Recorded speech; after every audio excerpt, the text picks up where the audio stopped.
Thank you, Mr. Chair. Good morning to each and everyone and to all the viewers live via DPWH YouTube channel.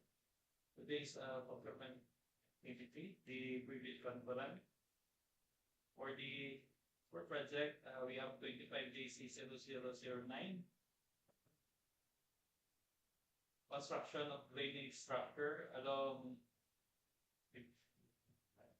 road, Dipolog-Sindangan-Liloy Road, kilometer 1911 plus 961 to kilometer 1912 plus 114. 1906 plus 792 to kilometer 1906 plus 955. Kilometer 1911 plus 865.5 to kilometer 1911 plus 930.5.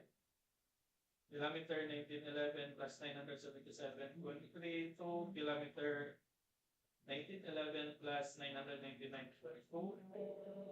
Kilometer 1912 plus 51 to kilometer 1912 plus 99.7. Kilometer 1912 plus 146.6, kilometer 1912 plus 164.5.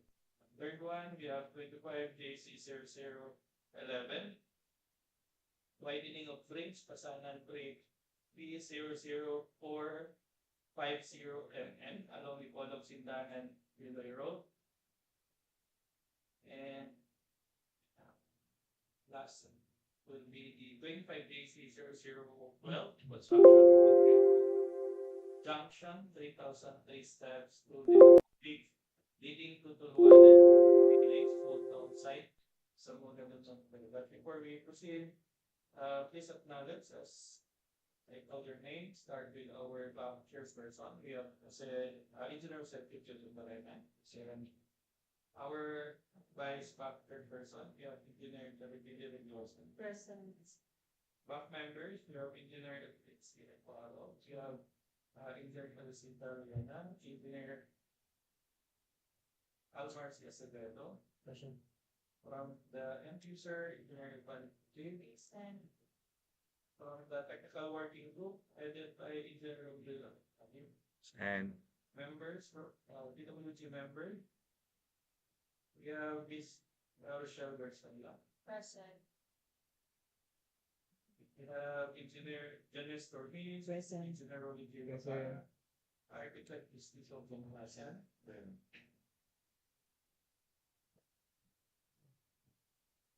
From the contractor, we have here Engineer Michael Tan from Philippines team.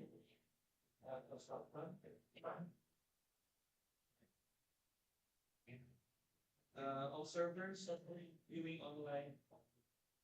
Sir Chair, the members present, record members present. Established group, we may now proceed this private conference.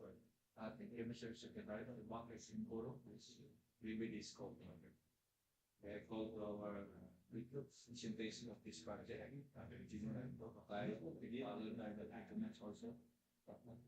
Okay. Good morning, everyone. So for today's pre-bid conference, we have the following agenda. Number one, the basic contract data. We're discussing the basic contract data, including the project details, the eligibility requirements, technical and financial component envelope, format, sealing, and marking of bids, standard bidding procedures, and then we will be also discussing later on the EPA guidelines, the online submission of bids, and then the 3-strike policy. Okay. First, for the basic contract data, we have here 4 contracts, namely contract ID number 25JC009, 10, 11, and 12. So for those specific contracts, these are their contact data. We have here the project name for project 9, construction of drainage structure along road Dipolog-Sindangan-Liloy Road, 1911 and 61 to 1912-114. Specific location is at Sindangan, Zamboanga del Norte with an ABC of 8,624,000 and a contract duration of 161 calendar days. We have also project number 10, 25JC0010, road widening, Dipolog-Sindangan-Liloy Road, and with these specific stations as you can see in the screen. The specific location is at Sindangan, Zamboanga del Norte, and an ABC of 13,965,000 and a calendar date or duration of 100 calendar days. Project number 11, DPWH 0011, widening of bridge, Pasanan Bridge, B00450 MN, along Dipolog-Sindangan-Liloy Road, Sindangan, Zamboanga del Norte, with an ABC of 35,280,000 and in a contract duration of 235 calendar days. Now, for the last one, contract ID number 25G0012, construction of concrete road, Junction 3,003 steps to Linabo Peak leading to Tulwanan Village, Old Town Site, Zamboanga del Norte. Specific location of the contract is at Dipolog City, Zamboanga del Norte, and an ABC of 39,200,000 and a duration of 152 calendar days. Now, for the DED plans, let's have a brief discussion of the DED plans. First one, for the contract ID number 25GZ009. Okay. So, construction of drainage structures along the Dipolog-Sindangan-Liloy Road. Specific stations, 1911-961 to 1912-114. So, this particular station is actually after Shari Masigo Tonga Bridge and in between Shari and Lintuwad Bridge. Okay, so we will be construction a drainage canal along those stations. Okay. Now, for the typical section, so we have here the existing widening.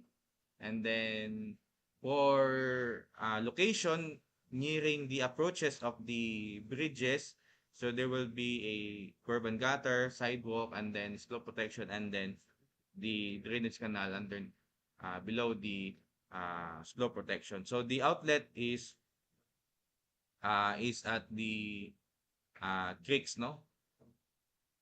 On Lintuwad Bridge and Shari Bridge. Okay. So for the structure or the drainage structure itself, we have here the details for the drainage structures. We'll be using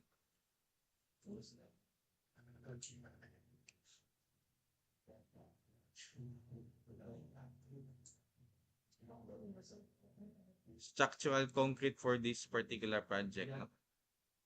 Nakapod ang details sa ato ang DED plans. Okay? May napod tayo construction of including na po ani is ang construction of curb and gutter and then the sidewalk and slope protection. For contract ID number 10, road widening, Dipolog-Sindangan-Liloy Road at specific stations, no? So actually, these segments are the gaps of the widening along Dipolog-Sindangan-Liloy Road. Okay? So mga gap na siya. First one is before the Pasanan Bridge. Then the second segment is after or before Lintuwad Bridge. And then sa segment 3 is after Lintuwad Bridge na po na siya. And then the fourth segment is before Shari Bridge. And then the fifth segment is after Shari Bridge. So mga gaps ning mga station limits ani nga project. Okay? So the previous project katong 25GC009 ang widening adto kay since drainage ang 25GC009 ang widening adto included na siya ani siya nga project. So basically between Lintuwad to Shari Bridge, there will be no gap, and then there is also a drainage canal after completion of these two projects. So for the width, so we will be having a width of the PCCP of 3.65. This is to cater the 3.05 existing PCCP so that the total width of the two-lane road will be 2-lane per direction road will be 6.7. Therefore, the width of per lane will now be standard of 3.35. Okay, thickness of the PCCP would be 280 mm. And then we will be also applying or kanang laying 300 mm item 200, which is an aggregate sub-base course sa widening. Okay. And then there's also a construction of 1.44 nga bike lane or side shoulder, no? Bike lane slash shoulder. This is a 230 mm thick PCCP. Okay? So for the curb and gutter and then the sidewalk, na-include na siya dito sa tuang project number 9. Pero kato pong specific location sa kuan katong between Lintuan and Sierra Bridge. The rest naagit siya.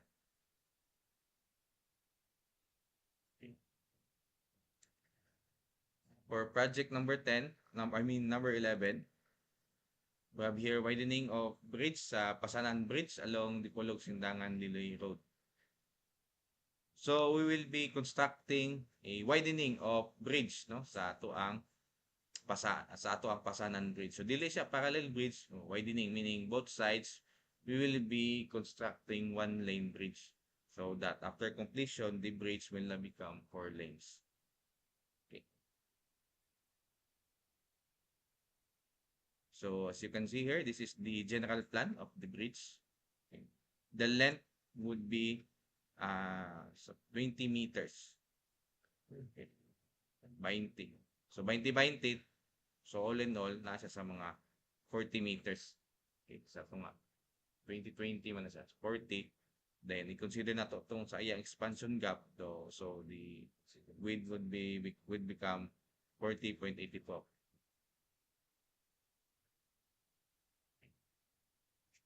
So, muna siya. Nasa pier sa tunga. Okay. For the fourth project, 20GC0012, this is construction of Concrete Road, Junction 3003 steps to Linabo Peak, leading to Tulwanan Village, Old Town site. So this project is under the convergence program between the DOT and DPWH, and this is also a multi-year program. So the beginning of the project is actually the end of the previous project. Okay. Dayon mo connect na siya dito na po sa katong gi-release nato sa 2023 to sa mabaw. And then the segment 2 would connect sa end atong 2023 release nato nga project. Okay? So all in all, the project length would be 1.209 kilometers. For the width of the concrete or the PCCP, since this is under the TRIP program, so that the width would be 3.05 with a thickness of 230 mm PCCP. And then for the sub-base, it would be 300 mm thick. There is also a shoulder, no? Po ni siya shoulder, 1.5 meters sa tuang shoulder. Then for the shoulder, we'll be laying item 301 gravel surface course of 150 mm thick.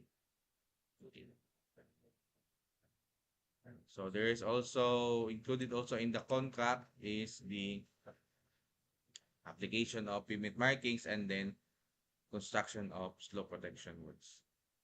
Okay. You can refer to the posted DED plans for the specific details. Now, to proceed with the eligibility requirements, so this time we will be discussing the bidding requirements to be submitted by the bidder. Okay, let's first discuss the eligibility requirements. So again, the contractor or the bidder is encouraged to enroll in the DPWH CWA or Civil Works application program. So with this, the purpose of the enrollment is that during eligibility screening, we will be using the DPWH contractor profile eligibility process. So that is why we encourage you to register on or before the opening of bids. You can even submit, no, without a prerequisite for the submission of bids. Okay. You can do so by submitting your CCASI or the Contractor's Confidential Application Statement for Inclusion, including the required documents as listed in the list of annexes of CCASI. And then if you want additional information, you can contact the procurement service during weekdays 7 to 4 p.m. or you can inquire at the DPWH website. Okay. For the requirement of the PCAB license, so these are the required PCAB license for the 4 contracts. For 25G009, General Engineering GE2 flood control, since this is a drainage, size range should be at least small b. For 25G0010, General Engineering GE1 roads, small b. For ID11, General Engineering GE1 bridges, medium A, and for ID12, General Engineering GE1 road, medium A. Okay. Now for the technical component envelope, we have here the different documents to be submitted by the bidder. First one is the Class A legal document, of which the first document to be submitted is a valid and updated PhilJEP registration certificate. Now, by submitting your PhilJEP, the following documents will not be submitted. These are the registration certificate from the SEC, the TI or CDA, BS permit, tax clearance, pickup license, and audited financial statement. But make sure that your PhilJEP contains an updated information of these documents. Okay. For joint ventures, each partner of the joint venture shall submit their own respective PhilJEP registration certificate. Okay. Next document is the statement of the prospective bidder of all its ongoing government and private contracts, including contracts awarded but not yet started. So this document you will be using Annex O of the CCSI together with the following supporting documents: latest percent or statement works accomplished, contract agreement, copy of scope of work and contract costs and bill of quantities, notice of award and notice to proceed, and joint venture agreement stating the percent participation for joint venture. Okay. If the bidder is already enrolled in the CWA, no need to submit this, but make sure that your profile in the CWA is updated and current. Third document is the statement of bidder single largest completed contract. You will be using Annex N of the CCASI together with the following documents as listed in the or as shown in the screen. Okay. Again, same with the previous document. If the contractor or bidder is already enrolled in CWA, they may wish not to submit this document during opening, but make sure that your profile in CWA is updated and current. Okay. Now, in order for the bidder to be eligible to be bid, the bidder must have completed at least 50% of the ABC of their single largest completed contract, which are similar in category, in major or similar category. Okay. However, for small A or small B contractors without similar experience, pwede sila bid. They are allowed to do so, but make sure that the ABC is not more than their ARCT or allowable rates of contract cost. Okay. So these are the major and similar categories of work per contract. So we have here 20G009. Una ang major and similar category. Make sure na may at least 50% of completed contract. 50% ABC. Sa inyong completed contracts. Kaparehaan eh. Okay? This is continuation for item for contract ID number 9. For contract ID number 10, we have here RCP or road construction PCP. Item number 11, flood control, construction of drainage. Pwede siya, bridge niya siya. Sorry, this is bridge. Wala lang siya na-edit. This is bridge. And then for contract ID number 12, road construction PCCP.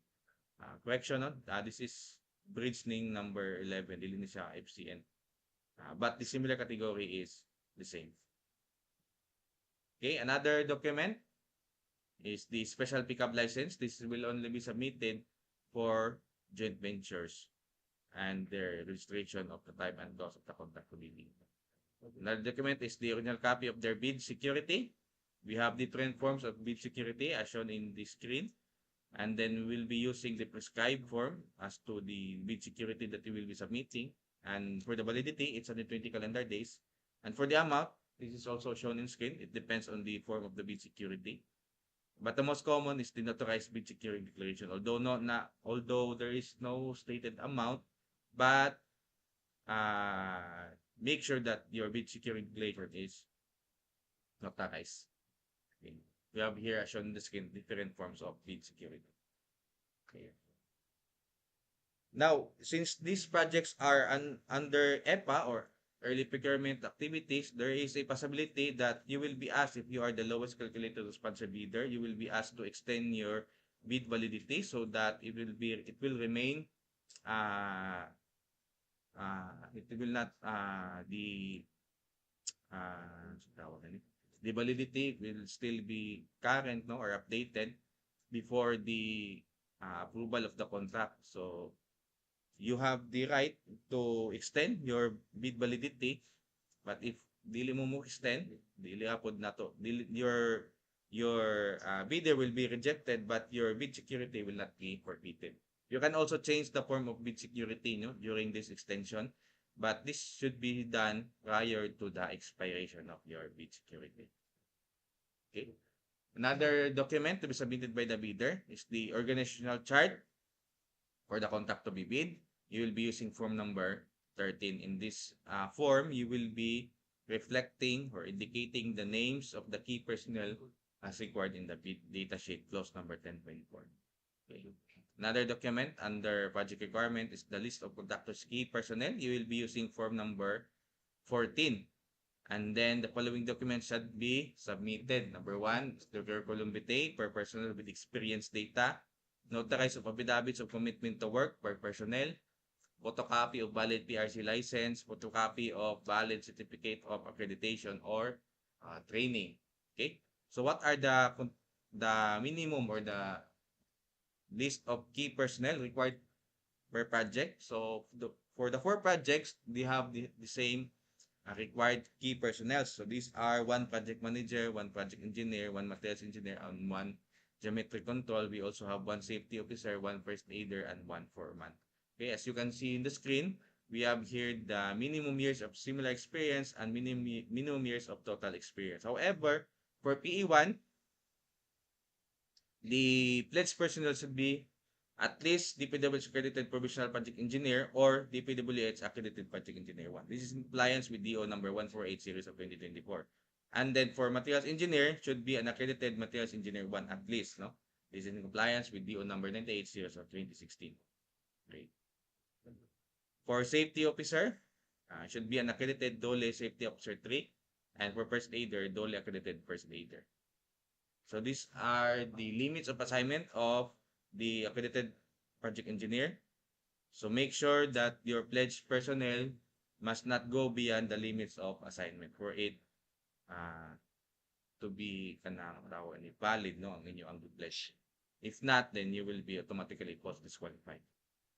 This is also the limits of assignment for the materials engineer for DO number 98 series of 2016.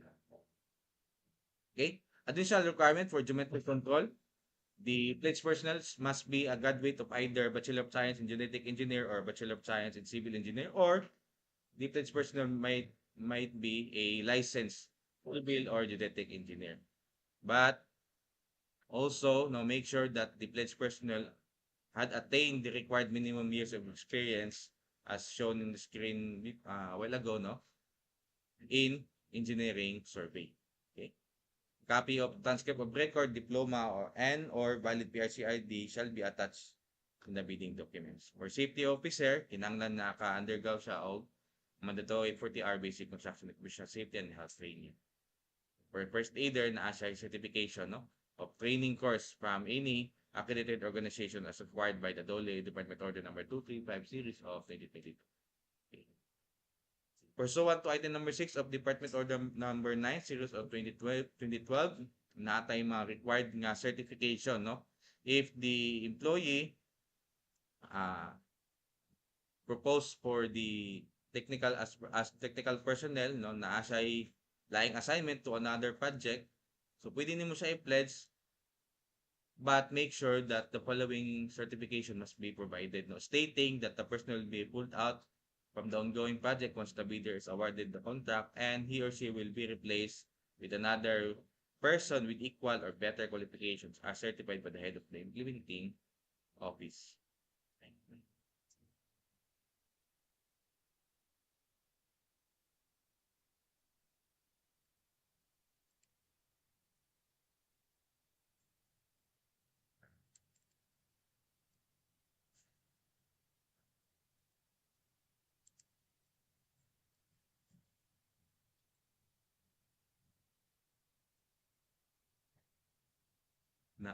Na, na.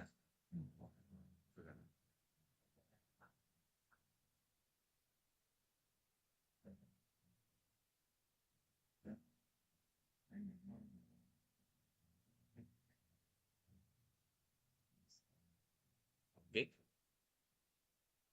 The bidder may also propose a key personnel that is not an employee, provided that the said personnel is required to submit a certification that he or she will work for the bidder if they awarded if the contractor will be awarded for that specific contract. Also, take note that no personnel shall be assigned in more than one key position. For example, PE siya, the same time siya ang safety officer, dili siya pwede. Okay? Another document is the list of contractors' major construction, materials and testing equipment units. So you'll be using form number 15. Those equipments are categorized into 3: own, leased, or under purchase agreements. So if under own equipment siya, then the supporting document that you can attach will be a copy of the sales invoice, deed of sales, certificate of ownership, and or registration certificate. For lease equipment, certification lang siya from the lessor that the equipment unit will be available for the contract once awarded. And if under purchase agreement, certification siya from the vendor that the equipment unit will be available for the contract once awarded. Okay, these are the list of equipment per project. This is for contract ID number 9, number 10, number 11, and number 12. So, for specifics, just refer to the posted bidding documents na dito nakalist. Okay? In compliance also with DO number 235, series of 2003, since only concrete and asphalt mixes produced by duly accredited plants shall be used in the DPWH project. So, therefore, you will be attaching a certificate of accreditations for contracts requiring batching plants. Okay? For the list of minimum testing equipment, you can refer to DO number 11, series of 2017. Nakategorize siya, depende sa license sa contractor, pickup license. Either small, medium, or large. But unlike sa ato ang major construction equipment, you can pledge to multiple project these material testing equipments, since this is a per contractor basis, dili siya per project basis. Take note also that if the bidder specifies the location of the equipment in the form, dito sa form number, form, if wala dito siya during inspection, then automatically you will be post disqualified. Okay? So make sure kung asa ang equipment, naagi siya dito during post qualification. Another document is the under class A is the duly signed omnibus sworn statement using form number 16.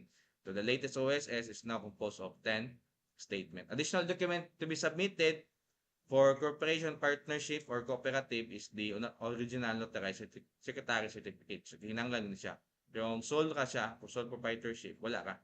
For joint venture, additional document is original special power of attorney of all members of the joint venture, giving full power and authority to its officer to sign the OSS and do acts to represent the bidder. Okay. Under financial documents of Class A documents is the NFCC or your computation of your NFCC. So for that, for the formula for NFCC, it will be computed by the difference of your current assets and current liabilities as reflected in your audited financial statement times 15, then minus the value of all outstanding or uncompleted portions of the projects under ongoing contracts, including awarded contracts yet to be started, coinciding with the contract to be bid. Okay? Remember that during eligibility processing, we will be using the DPWH CPEP. So dito namo may if your NFCC is more than at least more equal to the ABC, no, for you to be eligible for the contract. Okay? And for class B, joint venture agreement. Okay? Now, for the financial component envelope, we have 4 documents to be submitted. Number 1 is the financial bid form using form number 9. Make sure that each and every page is signed by the person signing the bid. Kung ang inyong discount naka-handwritten, then it should be signed, no, for it to be valid. Okay. Then in item A of the bid form, specify the taxes that you have considered in coming up with your bid, no? Igamit niyo dito sa inyong detailed estimate. Okay. And then for the next requirement or document is the bill of quantities. Remember, duha atong bill of quantities, form number 17 and form number 18. Ang form number 17 is the BOQ itself. Ang form number 18 is the summary of bid prices. Make sure nga each and every page should be signed for it to be valid. Last one is the detailed estimate. Although no particular form is required, but make sure that you will be submitting a summary sheet indicating the unit price of construction materials, labor rates, equipment rentals used in coming up with your bid. Make sure also that your detailed estimates has already considered all the required taxes, including but not limited to value-added tax, income tax, local taxes, and other fiscal levies and duties. Okay. And then the last one is the cash flow per quarter using form number 19, in which the duration should be based on the project duration as required, no, sa contract kung ganina nga itong i-project sa screen. Okay? Now, for the format, sealing, and marking of bids, so you will be printing your documents in an A4 size, then naka-tab number siya. So, balit lang ang ato ang mga interlineations, ratios, alterations, or writing if it will be signed or initialed by the person signing the bid. Okay, you will be submitting 2 separate sealed envelopes or 2 password-protected bidding documents, no? Okay, and it should be submitted on or before the date and time and place specified in the invitation to bid. Kung malate siya, if you will be submitting it after the deadline, then the BAC will not accept your bids. Okay. So, saan na to pag compile ang atong documents. So, this is the process, no? Ang atong eligibility and technical requirements, ibutang ato na siyang i-bind, ibutang ato siya isang ka-envelope. Then, ang ato ang financial proposal ng documents, atong i-bind, at ibutang sa ka-envelope. Then, these 2 envelopes, sa ato ang technical and financial component, iusaho na po na siya, dito ibutang sa usa ka main envelope. Nga na ay mark original bid, and then the following information should also be reflected in the main envelope: name of contact to be bid, name and address of the bidder, recipient of back, your entity, and naapoy do not open before warning. Okay, same po sa ito ang mga copies, same lang of format, pero naaga po siya tatak ng copy of the original bid. So remember that we will be submitting 1 original and 4 copies. And then this document, kaning 5 ka envelope, so original ug ang 4 ka copies will then be placed inside the main envelope. Kanaani nga mga following information. So all in all, you will be submitting only 1 main envelope. Okay. For the standard bidding procedures for procurement of infrastructure project, I will give the floor to Ma'am Rochelle Gasol. So for the standard bidding procedures, so let's start with the preliminary evaluation of bid. The bank shall open the first bid envelope in public immediately after the deadline and submission and receipt thereof specified in the bidding documents. For the first bid envelope, the back shall check the presence or absence of submitted documents of each bidder against a checklist of required documents to ascertain if they are all present using a non-discretionary pass or fail criteria. If a bidder submits a required document, it shall be rated pass for that particular requirements. Bids that fail to include any requirement or are incomplete or patently insufficient shall be considered as failed. In case one or more of the required technical documents in the technical bid envelope is missing, incomplete, or insufficient, the BAC rates the bid failed and immediately returns the eligibility documents and technical proposal to the bidder concerned together with an open envelope containing the financial proposal. Otherwise, the BAC rates a technical proposal pass. Only second envelopes of bidders whose first envelope was rated pass shall be opened. Bids with missing, incomplete, or patently insufficient and or total bid price exceeding the ABC shall be rated failed. Only bid whose both envelopes are rated pass shall be considered for the evaluation and comparison. Next slide, please. For the detailed evaluation of bids, the BAC shall determine two aspects: the completeness of bids and the arithmetical calculation. For partial bid, it is not allowed. Those bids not providing all the required items in the bill of quantity shall be considered non-responsive and thus automatically be disqualified. So, for a bid to be complete and sufficient, it must be complete on its face. That is, it means it contains all the information required and must comply with the requirements set out in the bidding documents. In the case where a required item is provided but no price is indicated, it shall be considered as non-responsive. For in case specifying a zero or a dash in the said item, that would mean that it's being offered for free to the government. For the arithmetical computation, the BAC shall be checking for computational errors to enable proper comparison of all eligible bids. The ABC shall be the upper limit or ceiling for acceptable bid prices. If a bid price as evaluated and calculated is higher than the ABC, the bidder submitting the same shall be automatically disqualified. There shall be no lower limit or floor in the amount of the award. Bidder shall be required to include the cost of the taxes such as but not limited to the VAT, income tax, local taxes, and other fiscal levies and duties which shall be itemized in the bid and reflected in the detailed estimates. Next slide, please. For a detailed evaluation of bids in case of discrepancies, or bid price and figure versus bid price and words, the latter shall prevail, and all the other items as shown in the screen. Next slide, please. For in case of unit cost in the detailed estimate versus unit cost in bill of quantities, the latter shall prevail. For copies versus original, the original shall prevail.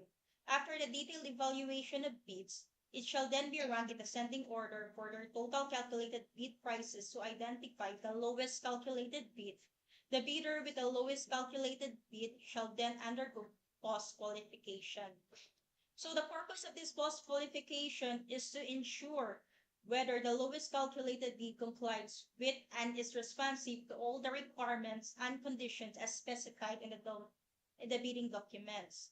The post-qualification procedure entails it shall verify, validate, and ascertain the veracity, authenticity, and validity of the Class A eligible documents supporting the Philippe Certificate of Registration and Membership, and all the other statements made and documents submitted by the bidder with the lowest calculated bid using the non-discretionary criteria within 5 calendar days from the receipt of the notice of the BAC. The following items are shown in the screen. Next slide, please. So after that, the following criteria should be considered using the post-qualification procedure.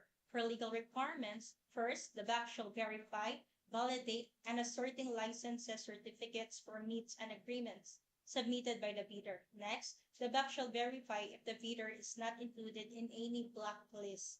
For technical requirements, it shall verify and validate the bidder's stated competence and experience, verification of the competence and experience of the bidder's key personnel assigned to the project, verification of availability and commitment under inspection and testing for the required capacities and operating conditions of major construction equipment and material testing equipments. Checking the performance of the bidder in its ongoing government and private contracts. If any of these ongoing contracts shows the following deficiencies due to contractor's fault of negligence, the back shall disqualify. Number one, negative slippage of at least 15% in any one project or a negative slippage at least 10% of each two or more projects. Number two, failure of the contractor to commence repair works in ongoing project within 7 calendar days and to complete within 30 calendar days after the receipt of the procuring entity's notice of defects and deficiencies. Number three, failure of the contractor to commence repair works on contracts with pending certificates of acceptance within 30 calendar days and complete them within 90 days after receipt of the procuring entity's notice of defects and failures. Number four, substandard quality of work as per contract plans and specification or unsatisfactory performance of the contractor's obligation as per contract items and conditions at the time of inspection. Number five and last, ascertainment of the authenticity of the bid security and its correctness as to the type, amount, form, and wording and validity period as required in the bidding documents. For the financial statements, requirement, it shall verify, validate, and ascertain in the bid price proposal of the bidder whether, whenever applicable, the required committed line of credit in the amount that is specified and over the period stipulated in the bidding documents or the bidder's NFCC to ensure that the bidder can sustain the operating cash flow of the transaction. Next slide, please. If the BAC determines that the bidder with the lowest calculated bid passes all the criteria for cost qualification, it shall declare the said bid as the lowest calculated responsive and recommend the award of the contract. If, however, the BAC determines that the bidder with the lowest calculated bid fails the criteria for cost qualification, it shall immediately notify the said bidder in writing of its false qualification and the grounds thereof. Immediately after the BAC has notified the first bidder of its false qualification and notwithstanding any pending request for consideration thereof, the BAC shall immediately and complete the same false qualification process on the bidder with the second lowest calculated bid. If the second bidder passes the false qualification and provided that the request for reconsideration for the first bidder has been denied, the second bidder shall be post qualified as the bidder with the lowest calculated responsive bid. If the second bidder, however, fails the false qualification, the procedure for false qualification shall be repeated for the bidder with the next lowest calculated bid, and so on until the NCRB is determined for award. Next slide, please. For the award of the contract, after the BAC determines the bidder with the LCRB or SCRB, they shall recommend the award of the contract to the bidder with the LCRB or SCRB. In case of any approval, the HOPE shall immediately issue the notice of the award to the bidder. Next slide, please. Within the 10 calendar days from the receipt of the winning bidder of the notice of award, the following conditions shall be complied before the contract may be awarded. Number one, valid joint venture agreement if applicable. Number two, letter line of credit or cash deposit certificate. Number three, construction schedule. Fourth, equipment utilization schedule. Fifth, manpower utilization schedule. And six, construction methods. 7, construction safety and health agreement approved by the DPWH and duly concurred by the DOLE. Next, certification under oath stating that the contractor is free and clean of all tax liabilities to the government. Contractor's all risk insurance. And the last, integrity pledge in accordance with the Department Order number 86 series of 2013.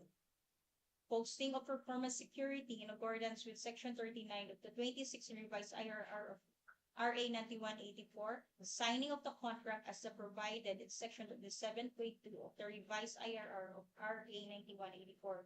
If the bidder fails to meet these conditions, they shall be subject for disqualification and their bid security shall be forfeited. Within 7 calendar days from the date of the approval of the contract, The procuring entity shall issue the notice to proceed together with a copy of the approved contract to successful bidder. The date of the receipt of the successful bidder of the notice to proceed shall be the date of effectivity of the contract and start date of the project. Let's see. So next will be the guidelines and implementation of early procurement activities to be reported by Ms. Lilia Maybe Caban. Morning again, everyone. So let's discuss the guidelines in the implementation of EPA or the early procurement activities. So those projects that were discussed by our resource speaker fall under the EPA, which is the early procurement activities. So first, what is EPA?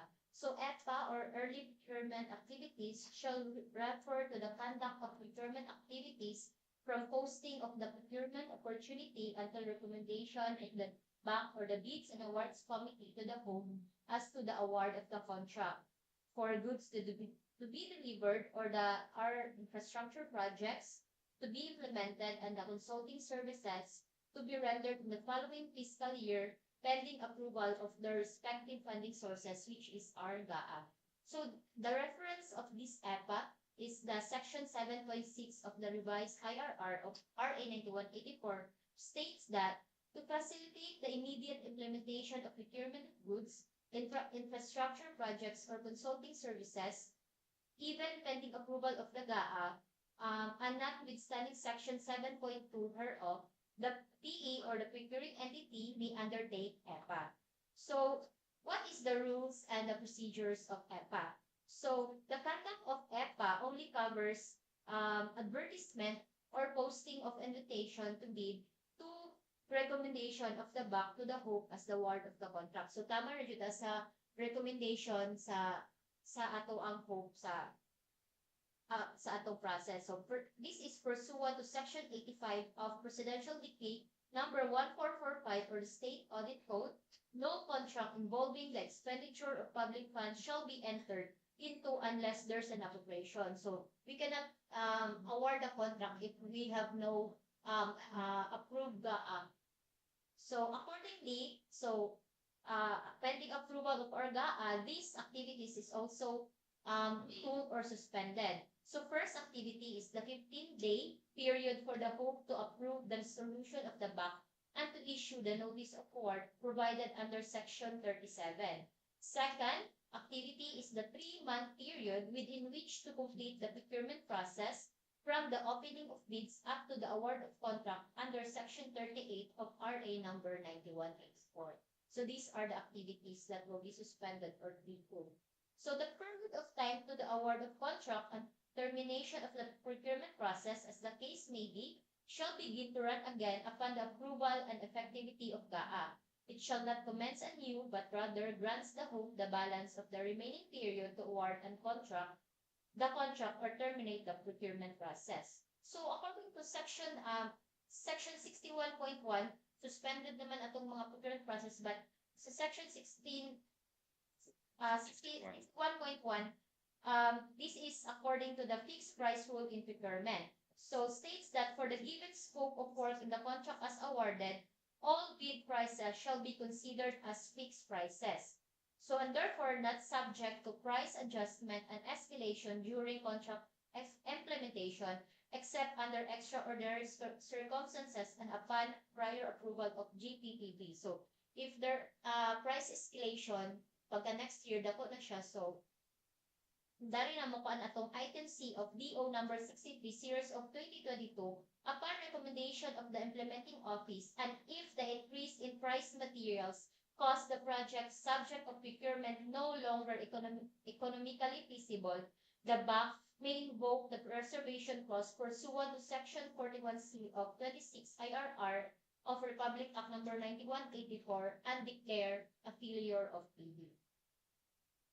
So as to the validity of the eligibility requirements prior to the award of contract, the bidder with the lowest calculated responsive bid or the single calculated and responsive bid shall renew and update their eligibility requirements. So if next year ang mayor's permit or other eligibility requirements will expire, so the bidder will renew before the prior to the award, and also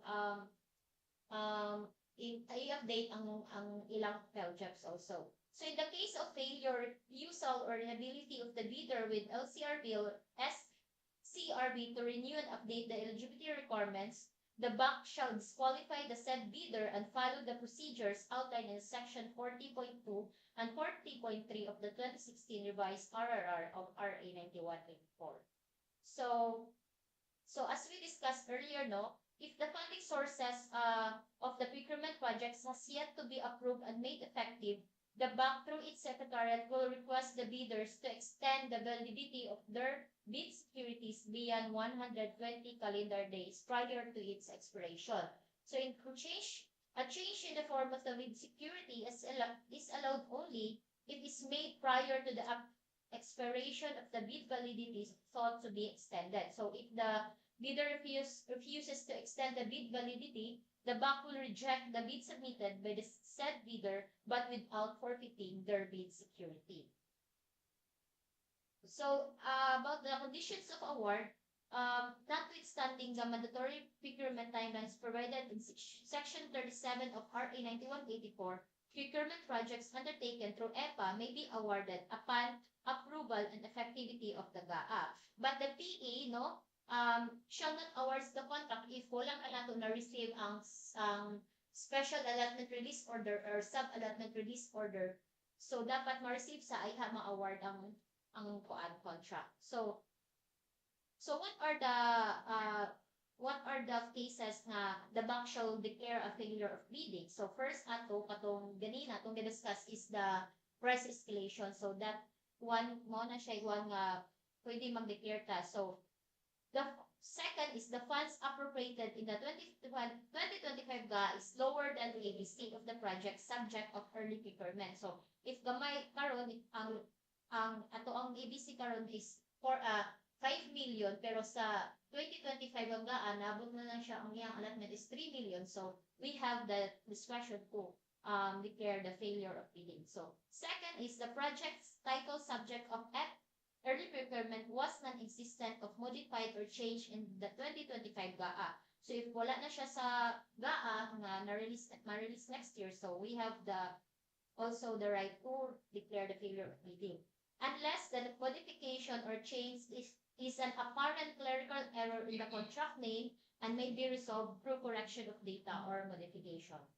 So next is the refund of bidding documents fee. So according to Section 17.5 of the IRR, bidding documents fee may be refunded based on the grounds provided for under Section 41 of the 2016 IRR of RA 1991. So I believe that's all. Sir. Okay, for the online submission and receipt of bids, Engineer Role V. Bacara will be the one to discuss this for us. Good morning, everyone. For the electronic submission of bids, first, the bidder shall send a copy of the official receipt to the email address specified in the invitation of bid prior to the deadline of the submission of bids in PDF or portable document format. The file name of the receipt should be in pickup ID underscore the contract ID and underscore you write the official receipt. For the email subject format, it should be official receipt for for the contract ID. For example, official receipt for 25JC0022. As shown in the screen. And note that only the bidders with system accepted proof of receipt of payment shall be allowed to submit their electronic forms. And after submitting your receipt, automatically there will be an email reply sent for the bidder. And an auto email reply will also be sent to acknowledge the receipt of the official receipt in instances where, for example, if there are errors like with no incorrect subject contract ID, which means that the correspondent folder with the same contract ID does not exist in the EBIT portal, or without any attachment, or with attachment that is not in the prescribed format, or with more than one attachment, or it was being submitted after the deadline. bidders must prepare the electronic bid in password-protected archive format. Like for example, shown in the screen, the file name format, pickup ID underscore contract ID underscore bid, and it must be in archive format or in protected with password, protected with password. For the email subject format, for example, bid submission for contract ID, fill in archive format. The electronic bid shall contain two files, the technical and the financial proposal, both also in password protected archive format. And example is shown on the screen. Similar in the manual submission of bids, individual files must be organized into folders. First is the folder for technical, and the second one is for the financial. And the format should be on pickup ID underscore the contract ID and underscore the technical or financial. All files in the technical and financial proposal must be in PDF form, regardless it's scanned or exported. So, for example, in the file name, pickup ID underscore contract ID underscore the description of the file. For example, if it is the bid securing or the omnibus or bid form. And note it must be in PDF form. And in making your file format, there should be no space in between the words. For the bid preparation of multiple file, if the total file size is greater than the limit of the email service provider, the archive must be split and emailed separately using the same format provided. If the archive is split into two or more, the email subject should be, for example, if your email is split into two, your new email subject format will be the bid submission A over B. A represents the main archive folder number and the B represents the total number of archive folder. For contract ID, for example, as shown in the screen, bid submission 1 over 2 for 25 days is your certainty, and the second email will be the bid. We have a file name of bid submission 2 over 2 for 25 days is your certainty. So on and so forth. Magdepend na siya kung pila ka split ang imong na-create in order na masulod siya sa file size nga gi-require sa atong email provider. For bid modification is allowed in section 26.1 of revised IRR of RA 9184. Only before the deadline of submission and receipt of bids, in which case the bidder shall send through email the revised bid in a password-protected archive format. So, example is shown on the screen. Nalang siya nadugang sa kumoy bid underscore modification 1. So, there should be a number that on the sa pinakalas kung ikapila na siya nga modify file. The revised electronic bid main archive file shall contain two files, the revised technical and also still the financial proposal, both also in password protected archive format.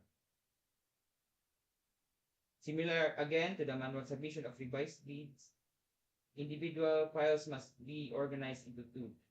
The folder name for the technical and for the financial. Example is shown in the screen.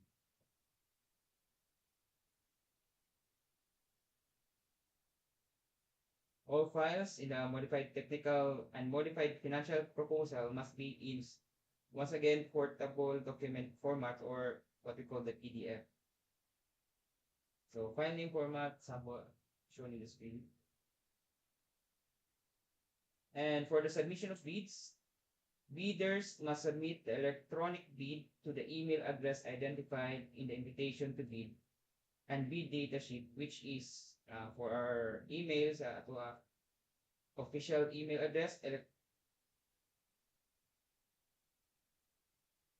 electronic bids underscore Zamboanga del Norte second at dpwh.gov.ph.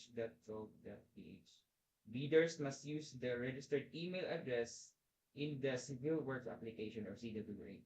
For bidders not enrolled in the CWA, any email can be used provided that the back shall verify the legitimacy of the email and immediately after the opening of bids, submit all its Class A and Class B documents to the Procurement Service for CWA enrollment and preprocessing of electronic eligibility check pursuant to item D.3 and D.4 of DEO 117 series of 2007. Prospective bidders who submit their bids electronically shall not be allowed to submit bids manually. So, if a bidder submits bids manually, the back secretariat must check in the e-bid portal to verify if the bidder did not submit electronically. Upon confirmation the bidder did not submit electronically, he will be allowed to submit manually. For pickup ID for joint ventures JV, the format of pickup ID to be used by the bidder in naming their files must be in this format. So, JV dash then the pickup ID only for the lead member. Submission of letter for non-participation. In case of non-participation, the bidder shall send a letter of non-participation before the deadline of submission and receipt of bids to the email address identified in the invitation of bid and bid data sheet. So, sample is on our screen sa ato mga naming sa file format.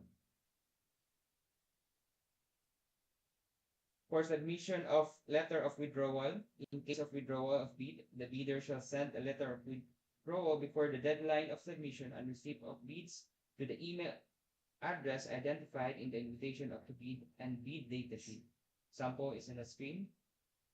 Note, a bidder that withdraws its bid shall not be permitted to submit another bid directly or indirectly for the same contract.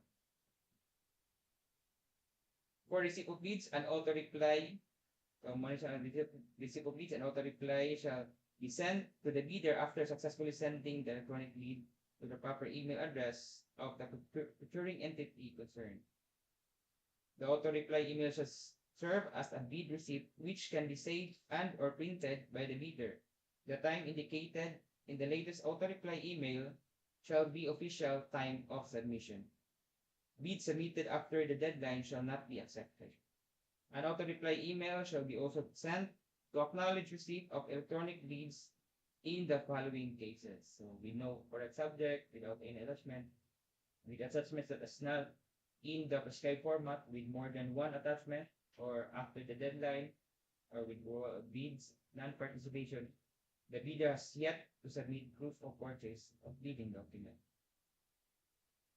Files attached in the email, including those that are not in the prescribed format, shall be automatically transferred to the folder in the e-bid portal that matches the contract ID and the bidder's pickup ID as indicated in the email subject and file name of the attached file, respectively.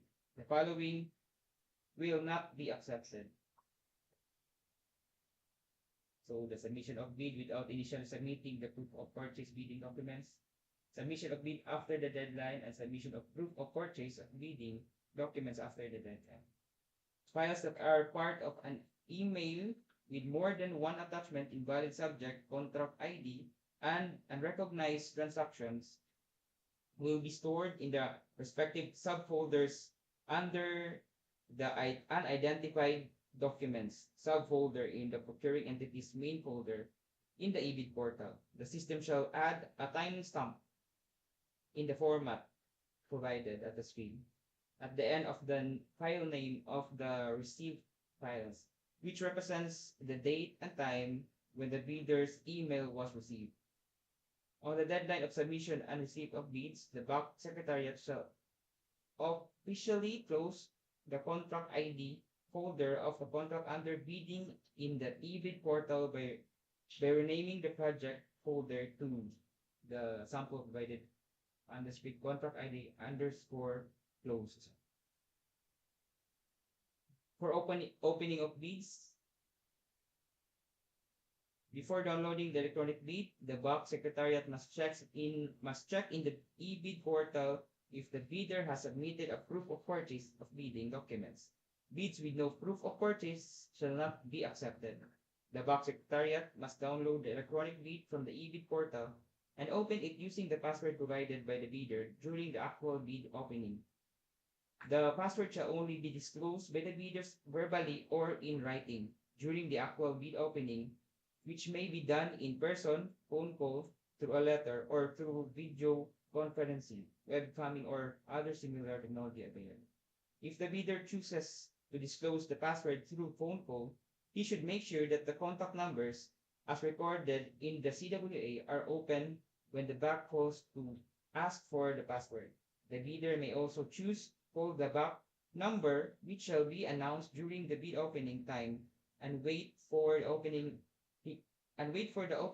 is bid for him to disclose the password.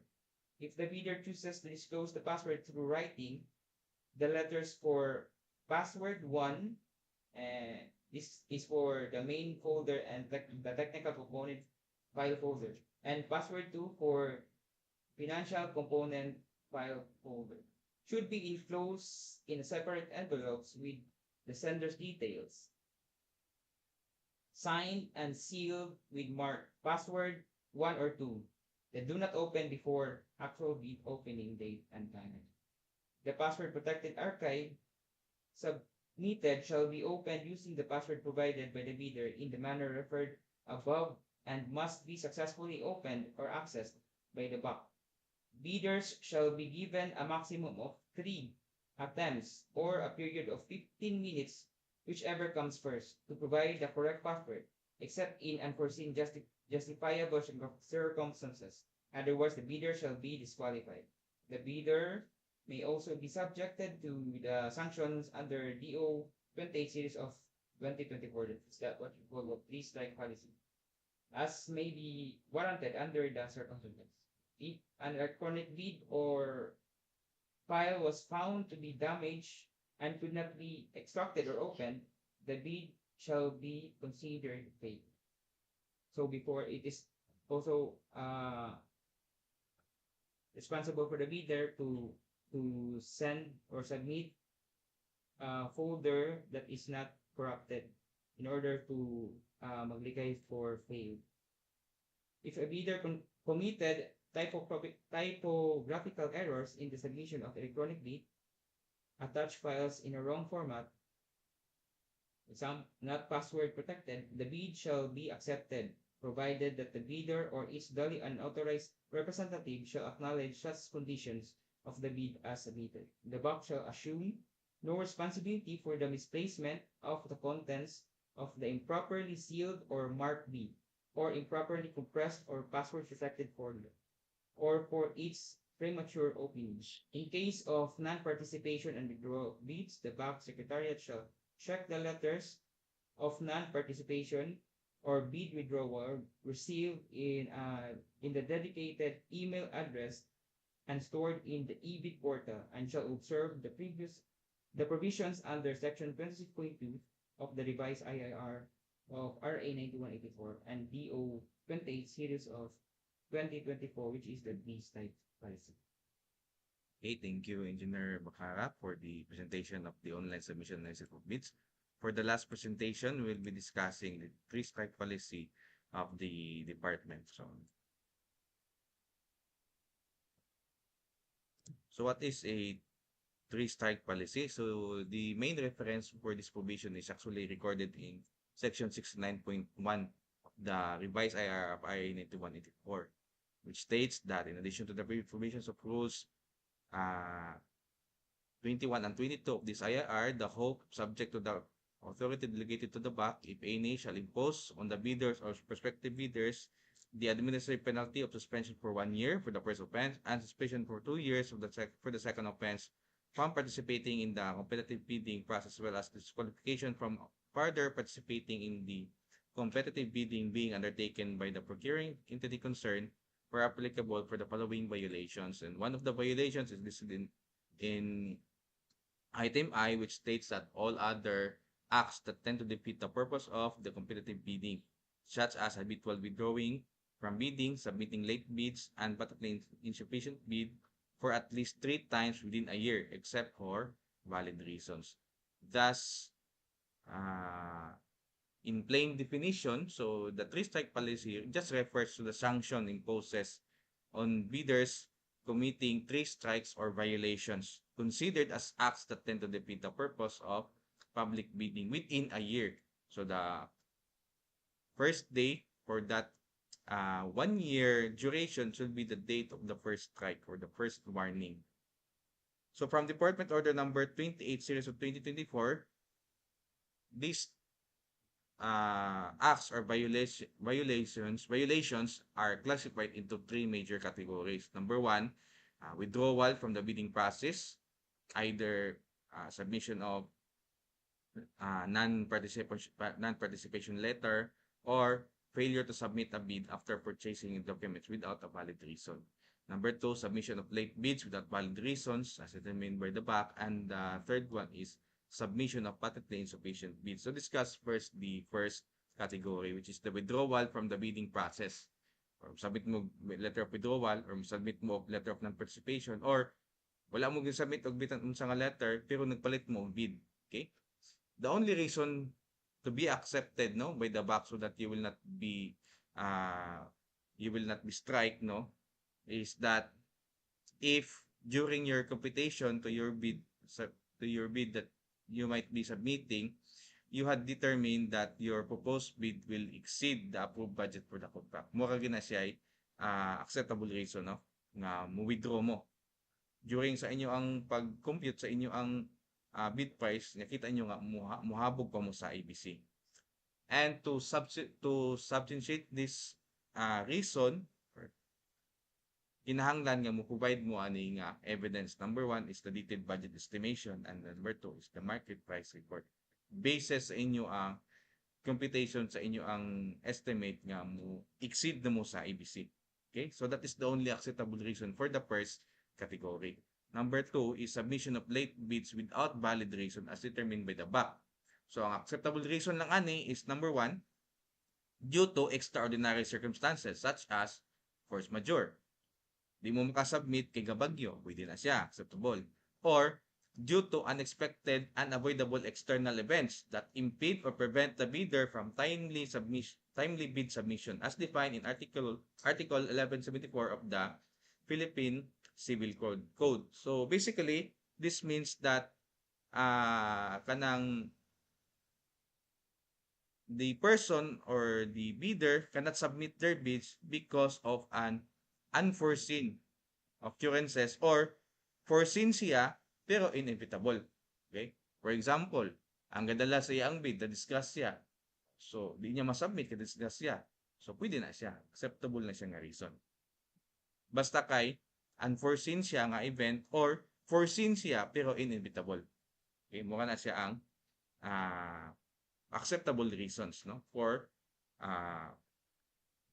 second category, which is submission of late bids. Okay, traffic dili na siya pwede. Submission of patently insufficient bids. So what is a patently insufficient bid? So ang meaning anang patently insufficient bids refers to the bid that fails to include or comply with the certain mandatory requirements. Kanang naamoy gi-comply pero kulang. Muna siya patently insufficient. So there are 3 stages where the BAC determines that you are submitting a patently insufficient bid. It will be during eligibility screening, during bid evaluation, and during post-qualification. So during bid evaluation, if naghatag mo expired nga PhilJEPS registration certificate, automatic na siya nakakommit na mo og strike or no, nakakommit na mo og violation. Okay? Or nagsubmit mo og PhilJEPS pero the PhilJEP contains an expired Class A legal and financial document. Inyong PhilJeps, dili siya expired. Kung yung mayor's permit nakatatak dito sa PhilJeps, expired. So, automatic na siya. Violation na siya. Okay? It will be considered a patently insufficient bid. Okay? During bid evaluation, number 1 is that you fail to submit the required bidding forms. So, namoy na-submit nga bidding forms, pidili kompleto. Or you are submitting incomplete, insufficient, or defective documents due to non-inclusion or omission of mandatory provisions and statements for the required bid form. So, under Annex C of sa DO 28 series of 2024, makita nato ito ang required nga mga provisions for each bidding form. For example, ang inyo ang OSS kulang usa ka statement, automatic ma-considered na siya as patently insufficient bid. Or submission of an unnotarized bid securing declaration, OSS, or joint venture agreements, or statement from all the potential joint venture partners. Okay? So, automatic na siya nga ma-considered nga patently insufficient bid mo. Then, another one is submission of the bid form, bid securing declaration, or OSS, and joint venture without the name, legal capacity, and signature of the bidder or its authorized representative. Naamoy bid form pero walay pirma or walay ngalan. Naamoy bid securing declaration. Nakanotarize tuod siya pero walay pirma sa authorized representative. So, automatic na siya considered nga patently insufficient bid. During bid evaluation, nag-nominate mo key personnel nga different sa profession nga required sa bidding documents. No? For example, sa ato ang geometric control, ang required lang dito is civil or geodetic, pero yung give-pledge kay mechanical engineer, so hindi siya pwede. Failure to submit proof of ownership, lease or purchase agreement of pledge equipment. Tamoy pledge equipment pero walay proof of ownership or walay katong certification from the lessor or certification from the vendor. Okay. Failure to submit the required certification of the key personnel as required in the Department Order Number 9, Series of 2012. So, ganina akong i-discuss nga, pwede mo pledge og personnel nga naka-assign to other contracts provided nga na mo certification. Kung wala to, automatic to siya nga considered patently insufficient bid. Or wala mo'y katong itawag nga katong affidavit of commitment to work. Okay. Next is failure to comply with the required minimum number of key personnel and equipment as stated in the bidding document. So, kulang inyo ang equipment or inyo ang bidding document, or inyo ang personal nga gi-pledge. For example, wala mo'y geometric control or wala mo'y PE or ME. So, automatic na siya. Okay? And then, during post-qualification, participation in the bidding of infrastructure projects by the bidder whose ERCC, as indicated in their PCAB license, does not match the specific requirements. So, ni-appeal mo bidding pero inyo ang ERCC is less than. So, pwede po ni siya ma-determine during eligibility processing. No? For example, yung required medium A pero inyo ang license kay small B ra. So, automatic na siya. Considered na siya nga patently insufficient bid. So, what are the penalties? Again, ganina sa discuss nato nga reference nga provision sa IRR sa 1984. If the bidder commits 3 major offense or act within a year, of which ang day 1 is the date of the first offense, no, then the said bidder have already committed one offense which triggers the suspension from participating in all DPWH procurement activities and entering into contract with any DPWH procuring entity. So, pag kanamoy offense, automatic na mo, dili mo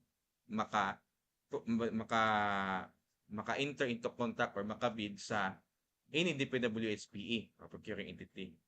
Pero, dili pa mo siya blacklisted. Kinapa mo po ito separate procedure sa blacklisting.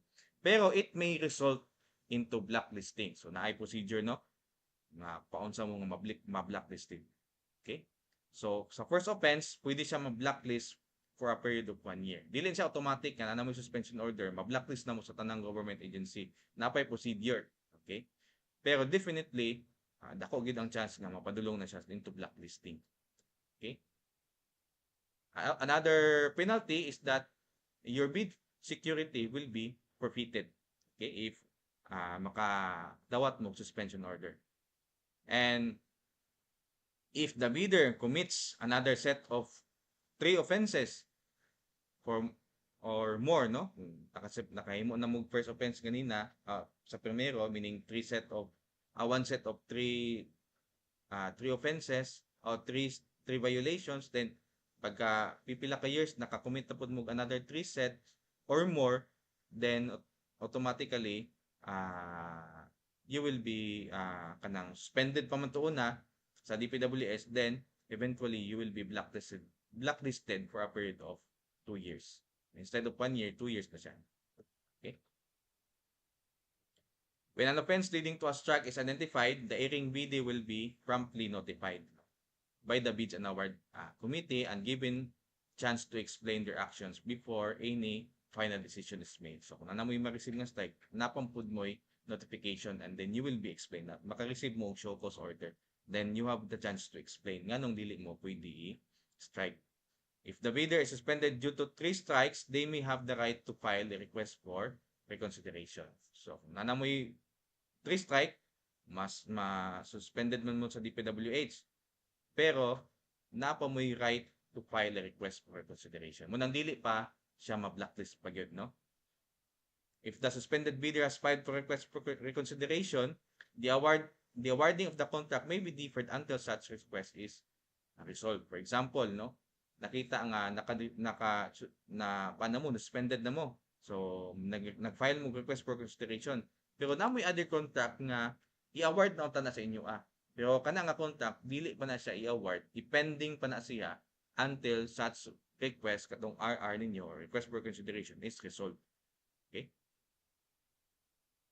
It is also important to highlight that a bidder can accumulate these 3 strikes across different projects. So, for example, if a bidder is involved in 3 separate projects with a given procuring entity and submits an expired certification of field registration for each project, this would lead to the immediate accumulation of 3 strikes. For example, upat man ka project atong i-bidding.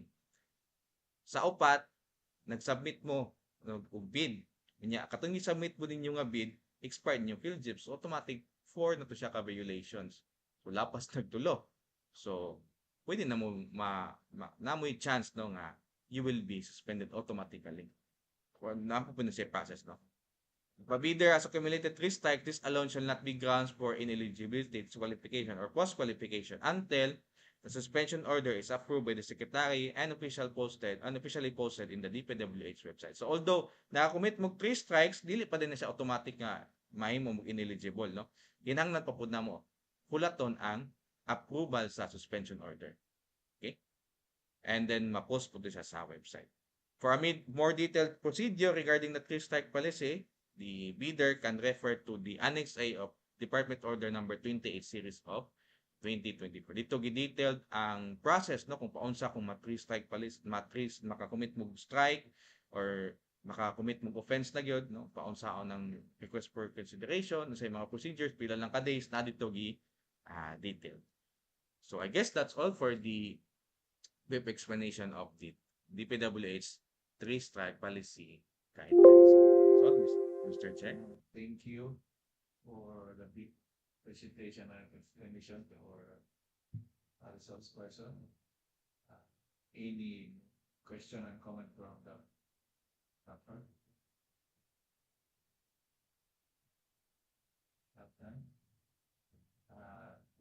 I put our students with the schedule of this meeting.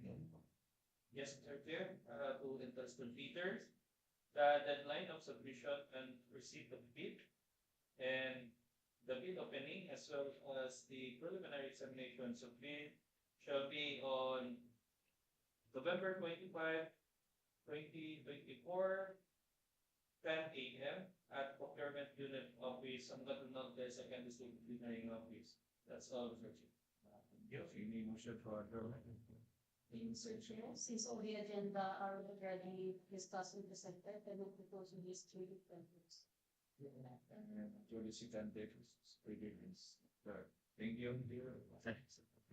Ma'am, ma'am, please me ma'am, pwede katong naman ko ta i-posting nga goods 24 GC, pwede ba na i-sasalit ma'am? Stupid. Pwede, oh.